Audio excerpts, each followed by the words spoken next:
এই জন্য আমরা এবং তাদের কাছ থেকে সম্মানিত নাগরিকরা আপনারা যারা আমাদের এটাকে ফলো করে প্রচার করেন, এটাও আমাদের সদস্যদেরকে উৎসাহিত করে, উজ্জীবিত করে, অনুপ্রাণিত করে তাদের দায়িত্ব যথাযথভাবে পালনের জন্য।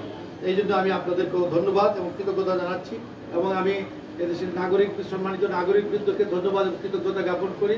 সকল সম্মানিত জনপ্রতিনিধি এবং সকল স্টেক হোল্ডারদেরকে আমরা ধন্যবাদ জানাই যে সকলের সহযোগিতায় আলহামদুলিল্লাহ এদেশের আইন শৃঙ্খলা পরিস্থিতি সমুন্নত রয়েছে এবং আগামী দিনের যে কোনো চ্যালেঞ্জ মোকাবেলায় বাংলাদেশ পুলিশের সক্ষমতা রয়েছে এবং প্রস্তুত রয়েছে।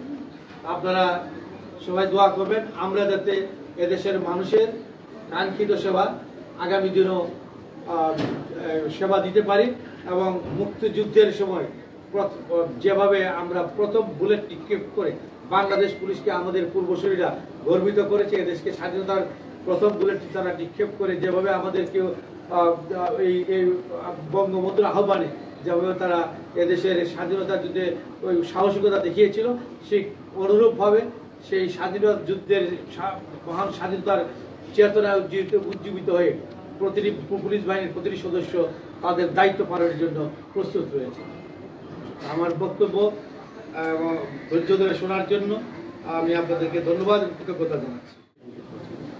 জঙ্গিবাদ, সন্ত্রাসবাদ দমনে দেখেছেন আপনারা, আসলে এই কাজগুলো আমরা ইন্টেলিজেন্স লেড অপারেশন পরিচালনা এবং অনেক ক্ষেত্রেই আমরা সারপ্রাইজ যখন হঠাৎ করে আমরা বড় ধরনের অভিযান পরিচালনা করেছি, অনেকেই আমরা জানি না, তারপরে ট্র্যাক করি। এটা আমাদের যারা ইন্টেলিজেন্স কালেক্ট করে তারা এটা নিয়ে কাজ করছে, কখন কোন দিকে কি হচ্ছে এটার গতি প্রকৃতি বিশ্লেষণ করে তারা যথাযথ কাজ করছে এবং আপনারা লক্ষ্য করেছেন আলহামদুলিল্লাহ যে আমাদের অভিযানগুলো সফল হচ্ছে এবং তাদেরকে আমরা কার্যকরভাবে নিয়ন্ত্রণ করতে সফল হচ্ছি। এটা কখন কোথায় তারা করছে, এটা কোন দিকে বিস্তার হচ্ছে, এটাও কিন্তু আমরা নজরে রাখছি বলে আমরা কিন্তু যথাসময়ে আমরা আমাদের আভিযানিক কার্যক্রম পরিচালনা করতে সক্ষম হচ্ছি। এটা যেহেতু আমরা আমাদের দায়িত্বটা এবং আমাদের গোয়েন্দা কার্যক্রম যারা পরিচালনা করছে সকলে মিলে আমরা ঐক্যবদ্ধভাবে কাজ করছি, এই জন্য এটা কিন্তু কার্যকরভাবে নিয়ন্ত্রণ করা সক্ষম হচ্ছে। পাশাপাশি এখানে এই যে সামাজিক সচেতনতা বৃদ্ধি এবং অন্যান্য কার্যক্রম কিন্তু সরকারের বিভিন্ন অর্গানাইজেশন যারা আছে তারাও পরিচালনা করছে, আপনারাও আমাদেরকে সহায়তা করছেন।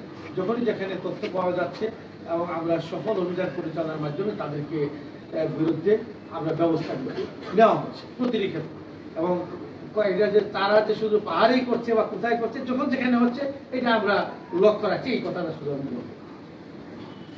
আর রাস্তার যে শৃঙ্খলা, আমি সামগ্রিকভাবে বলবো যে এই যে রাস্তার যে শৃঙ্খলার বিষয়ে যে সিদ্ধান্তগুলো হয়েছে এগুলা করার জন্য আমাদের যে পরিমাণ লজিস্টিক থাকা দরকার সেগুলো আছে। এটা আমরা কোনো ক্রমান্বয়ে এটা বাড়ছে, কিছু জিনিস নষ্ট হচ্ছে, এটা তো একটা কন্টিনিউয়াস প্রসেস, এই জিনিসগুলো চলছে।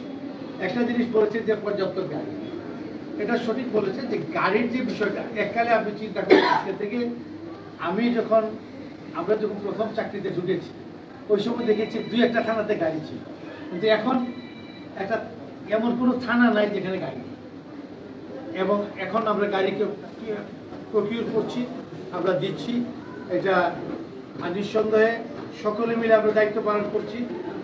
আমাদের এই দেশের শান্তিপ্রিয় নাগরিকদের যে সহযোগিতা, এটা আমাদের বিরাট বড় একটা অ্যাসেট আমি মনে করি এবং তাদের সহযোগিতায় আমরা এই দায়িত্বটি, আমাদের আইন শৃঙ্খলা রক্ষার দায়িত্বটি আমরা যথাযথভাবে পালন করছি এবং আমাদের এই যে জনবল লজিস্টিক যেগুলো আছে বর্তমানে আমরা সক্ষমতা আছে যে কোনো আইন শৃঙ্খলা পরিস্থিতির মোকাবেলা করার মতো নিয়ন্ত্রণ রাখার জন্য যে সক্ষমতা দরকার সেটা আমাদের আছে। এরপরও আমাদের বিভিন্ন জিনিস যে সংগ্রহের প্রক্রিয়া, এটা একটা চলমান প্রক্রিয়া, সবসময় চলছে, এটাও চলবে, চলমান থাকবে এবং আমরা এই কার্যক্রম আমরা চালাচ্ছি। আমি মনে করি আমরা যে অবস্থায় আছি বাংলাদেশের আইন শৃঙ্খলা পরিস্থিতি কিন্তু আমরা দেখেন এটা কিন্তু নিয়ন্ত্রণে আছে। সড়কের আইন শৃঙ্খলার বিষয়ে যেটা বলেছেন, এটার জন্য আমাদের যে স্পিড গান বা অন্যান্য ইকুইপমেন্ট যেটা দরকার এগুলো আছে, আমরা আমাদের কাজ চালাচ্ছি এবং পর্যায়ক্রমে এটা একটা জিনিস দীর্ঘদিন যাবৎ আছে, এটার কাজটা আমরা করছি এবং এটা নিয়ন্ত্রণ রাখতে সক্ষম হতে পারছি। ওকে, ধন্যবাদ। Thank you very much.